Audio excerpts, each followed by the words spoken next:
নমস্কার বন্ধুরা, WB top tuition ক্লাসের পক্ষ থেকে তোমাদেরকে স্বাগত। আজ আমরা ক্লাস 7-এর মডেল কোশ্চেন পেপার 7-এর যে ইতিহাসের কোশ্চেনগুলি আছে সেগুলির সমাধান করব। তো দেখো, প্রথমে একের দাগে যে কোশ্চেনটি বলা হয়েছে সেখানে কি বলা হয়েছে দেখো, দাস বংশের পর কোন বংশ দিল্লিতে শাসনকার্য চালায়? দাস বংশের পর অপশান এ দেওয়া আছে তুগলক, অপশান বি এ দেওয়া আছে খলজি, অপশান সি এ দেওয়া আছে লোদি, অপশান ডি দেওয়া আছে সৈয়দ। তো এখানে যে অ্যান্সারটি সঠিক হবে সেটি হচ্ছে লোদি বংশ। পরে যে কোশ্চেনটি আছে দেখো, 2 নম্বরের কোশ্চেনটি কি বলা হয়েছে? বলা হয়েছে আলাউদ্দিন হাসান কি নাম নিয়ে বাহমনি রাজ্য প্রতিষ্ঠা করেন? এখানে যে অ্যান্সারটি সঠিক হবে সেটি হলো বাহমন শাহ নাম নিয়ে বাহমনি রাজ্য প্রতিষ্ঠা করেন। পরে যে কোশ্চেনটি আছে দেখো, বলা হয়েছে খানুয়ার যুদ্ধে বাবরের প্রতিদ্বন্দ্বী ছিলেন ইব্রাহিম লোদি, নসরত শাহ, রানা সঙ্গ না রানা প্রতাপ সিংহ? এখানে যে অ্যান্সারটি সঠিক হবে সেটি হচ্ছে রানা প্রতাপ সিংহ। পরে যে কোশ্চেনটি আছে দেখো, 4 নম্বরের কোশ্চেন, হলদিঘাটির যুদ্ধ হয়েছিল 1556 খ্রিস্টাব্দে, 1560 খ্রিস্টাব্দে, 1576 খ্রিস্টাব্দে, 1580 খ্রিস্টাব্দে? এখানে যে অ্যান্সারটি সঠিক হবে সেটি হচ্ছে 1576 খ্রিস্টাব্দে। দক্ষিণ ভারতে ছিট কাপড়ের খুব চাহিদা ছিল দক্ষিণ পশ্চিম এশিয়ায়, দক্ষিণ পূর্ব এশিয়ায়, পূর্ব পশ্চিম এশিয়ায় না উত্তর পূর্ব এশিয়ার দেশগুলিতে? এখানে যেটি অ্যান্সারটি সঠিক হবে সেটি হচ্ছে দক্ষিণ পূর্ব এশিয়া। পরে যে কোশ্চেনটি আছে দেখো, পরের কোশ্চেনে বলা হয়েছে তুলুক বংশের প্রতিষ্ঠাতা কে ছিলেন? তো এই কোশ্চেনের অ্যান্সারটা তোমরা এখান থেকে লিখবে, শালুক বংশের সেনাপতির ছেলে বীরসিংহ শালুক বংশের উচ্ছেদ ঘটিয়ে তুলুক বংশের শাসন প্রতিষ্ঠা করে। এখানে যে অ্যান্সারটি সঠিক হবে সেটি হচ্ছে বীরসিংহ। পরে যে কোশ্চেনটি আছে দেখো, পরে যে কোশ্চেনটি আছে এই কোশ্চেনটি আমরা আগের সেটে সমাধান করে দিয়েছি, তাই এটা করছি না। তো পরে যে কোশ্চেনটি আছে দেখো, দিন ই ইলাহি কি? এই কোশ্চেনের অ্যান্সারটা তোমরা এখান থেকে সুলহি ই কুল বলতে বোঝায় সকলের প্রতি সহনশীলতা ও সকলের মধ্যে শান্তিপূর্ণ সহাবস্থান।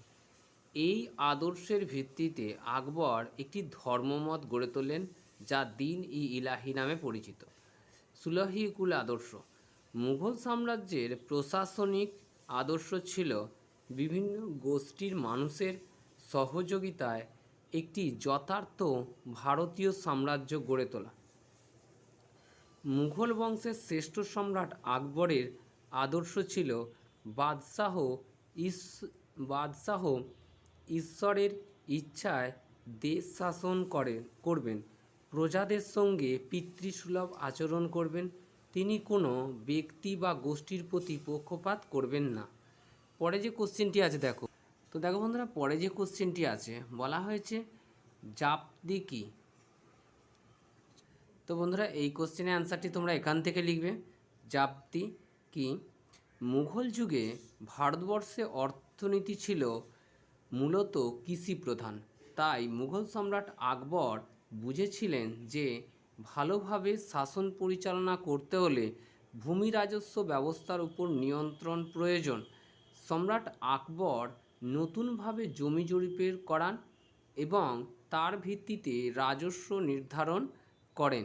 জমি জরিপ করে রাজস্ব ধার্য করার পদ্ধতিকে জাপ্তি বলা হয়। পরে যে কোশ্চেনটি আছে দেখো, পরের কোশ্চেনে বলা হয়েছে শহর কথাটি কোথা থেকে এসেছে?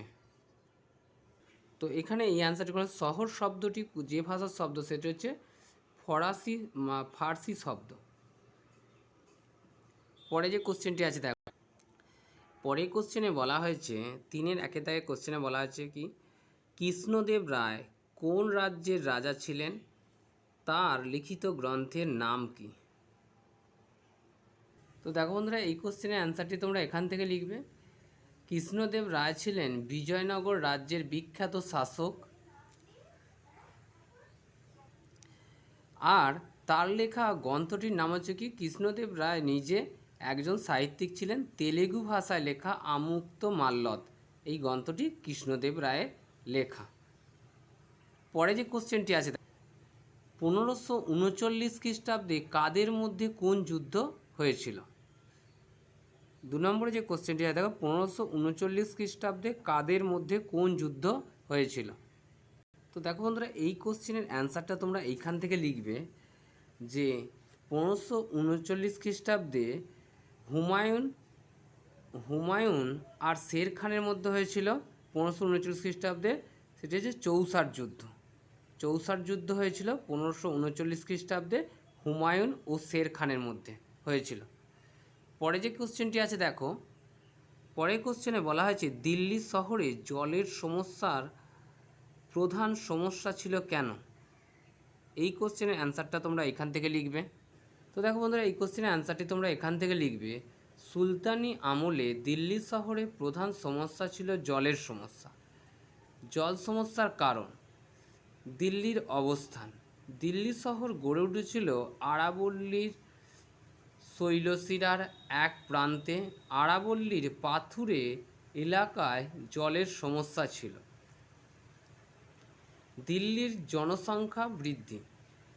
দিল্লির জনসংখ্যা দিন দিন বৃদ্ধি পাচ্ছিল। বিশেষত বাগদাদের অবক্ষয়ের পর মধ্য ও পশ্চিম এশিয়া থেকে অনেক লোক দিল্লিতে এসে বসবাস শুরু করেছিল, ফলে জলের সংকট বৃদ্ধি পাচ্ছিল। জলাধারের অপ্রতুলতা। বর্ষার জল ধরে রেখেও দিল্লিবাসীর প্রয়োজন মেটানো সম্ভব ছিল না। সুলতানরা কয়েকটি হৌজ বা পুকুর খনন করলেও তা ছিল প্রয়োজনের তুলনায় অনেক কম। পরে যে কোশ্চেনটি আছে দেখো, বলা হয়েছে ইলতুৎমিশের সামনে প্রধান 3টি সমস্যা কী ছিল? এই কোশ্চেনের অ্যান্সারটা তোমরা এখান থেকে লিখবে। দিল্লির সুলতানি প্রতিষ্ঠাতা কুতুবউদ্দিন আইবকের মৃত্যুর পর তার জামাই ইলতুৎমিশ দিল্লির সুলতান হন। সিংহাসনে আরোহণের পর ইলতুৎমিশ প্রধান 3টি সমস্যার সম্মুখীন হন। তার 3টি সমস্যা হলো বিদ্রোহ। তার আমলে সাম্রাজ্যের বিভিন্ন এলাকায় বিদ্রোহ শুরু হয়েছিল। কিভাবে সেই বিদ্রোহ দমন করা যাবে, এটি একটি সমস্যা ছিল।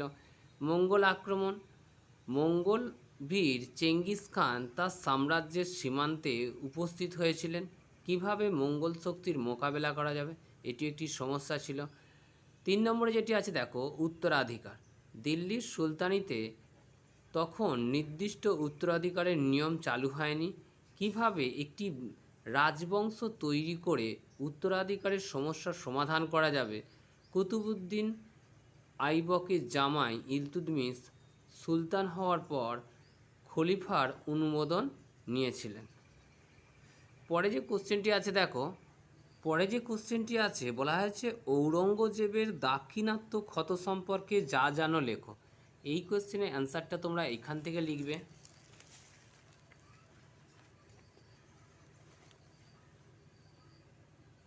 খ্রিস্টীয় সপ্তদশ শতকে ঔরঙ্গজেবের সময় মারাঠাদের শক্তি অনেক বেড়ে গিয়েছিল।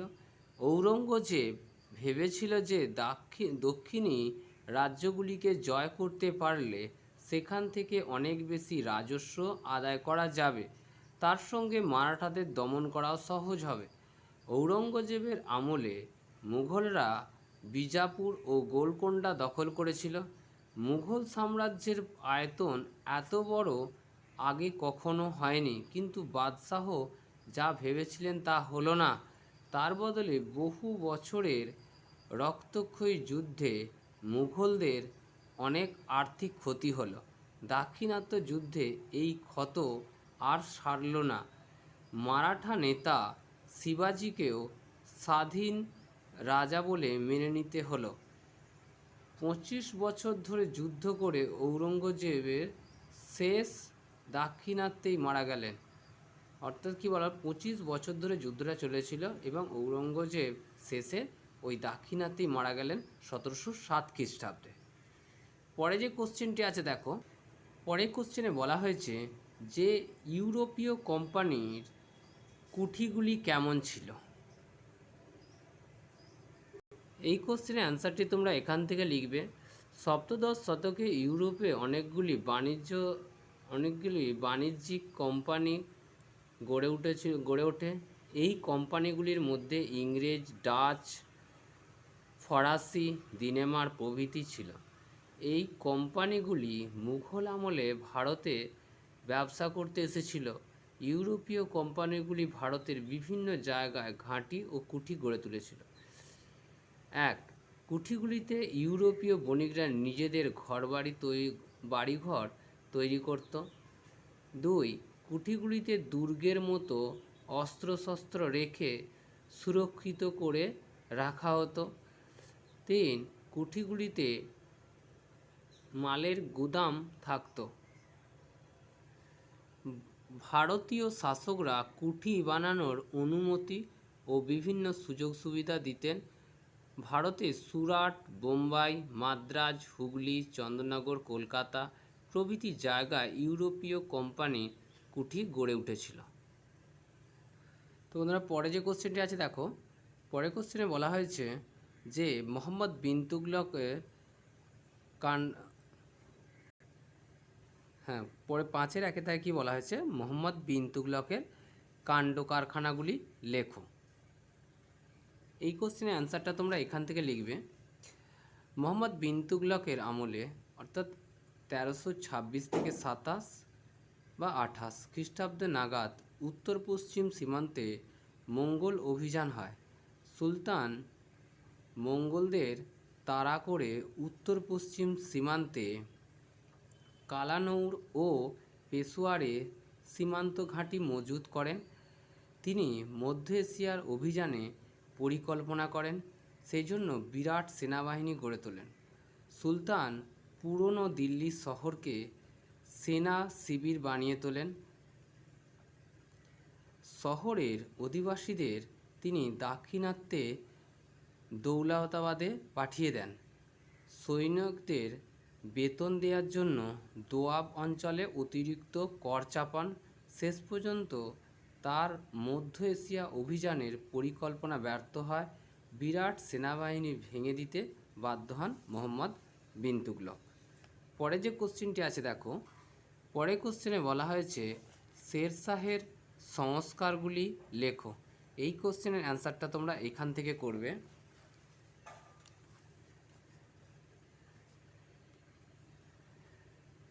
শেরশাহ দিল্লির শাসক হওয়ার পর রাজস্ব ব্যবস্থা, সামরিক ব্যবস্থা ও জনহিতকর কাজের ক্ষেত্রে অনেক সংস্কার করেছিলেন। রাজস্ব ব্যবস্থার ক্ষেত্রে শেরশাহ পাট্টা ও কবুলিয়ত ব্যবস্থা চালু করেছিলেন। সামরিক সংস্কার, শেরশাহ সেনাবাহিনীতে সুগঠিত করার জন্য দাগ ও হুলিয়া ব্যবস্থা চালু করেছিলেন। জনহিতকর কাজ, শেরশাহ যোগাযোগ ব্যবস্থার উন্নতির জন্য সড়ক-ই আজম, বর্তমানে যেটা গ্র্যান্ড ট্রাঙ্ক রোড, নির্মাণ করেছিলেন। ঘোড়ার মাধ্যমে ডাক যোগাযোগ ব্যবস্থার উন্নতি করেছিলেন। পথিক ও বণিকদের সুবিধার জন্য তিনি রাস্তার ধারে অনেক সরাইখানা তৈরি করেছিলেন। পরে যে কোশ্চেনটি আছে দেখো, পরের কোশ্চেনে বলা হয়েছে শাহজাহানবাদের নাগরিক চরিত্র কেমন ছিল। এই কোশ্চেনের অ্যান্সারটা তোমরা এখান থেকে লিখবে।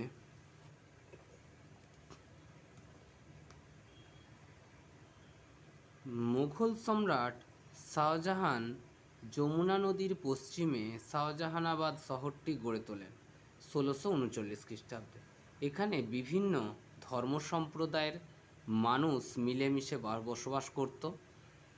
নাগরিকদের বসতি, শাহজাহানবাদের নাগরিকদের বসতি ছিল মিশ্র প্রকৃতির। এখানে বিভিন্ন ধরনের বাড়িতে নানান শ্রেণীর লোক বসবাস করত। শহরের ধনী ব্যক্তিরা টালি দেওয়া ইট পাথরের বাড়িতে বসবাস করত। ধন সম্পদের তারতম্য অনুসারে বাড়িও তারতম্য হতো। তবে বড় বড় বাড়ির পাশে মাটি ও খড়ের ছোট ছোট কুঁড়েঘরও থাকতো। বসতি এলাকায় কোনো বিভাজন থাকতো না। নাগরিক সম্প্রীতি, শাহজাহানবাদের বিভিন্ন ধর্ম সম্প্রদায়ের নাগরিকগণ বিভিন্ন ধর্মের উৎসব সমবেতভাবে পালন করত। দিল্লির বিখ্যাত সুফি সাধক শেখ নাসিরুদ্দিনের চিরাগি দিল্লি বা দিল্লি প্রদীপ দরগায় আলোর উৎসব হিন্দু মুসলমানরা একসঙ্গে পালন করত। মহরমে শিয়া ও সুন্নি গোষ্ঠীর লোকেরা যৌথভাবে অংশগ্রহণ করত। তো বন্ধুরা, আজ এই পর্যন্তই। পরের সেটটি আমরা পরের ক্লাসে সমাধান করে দেবো।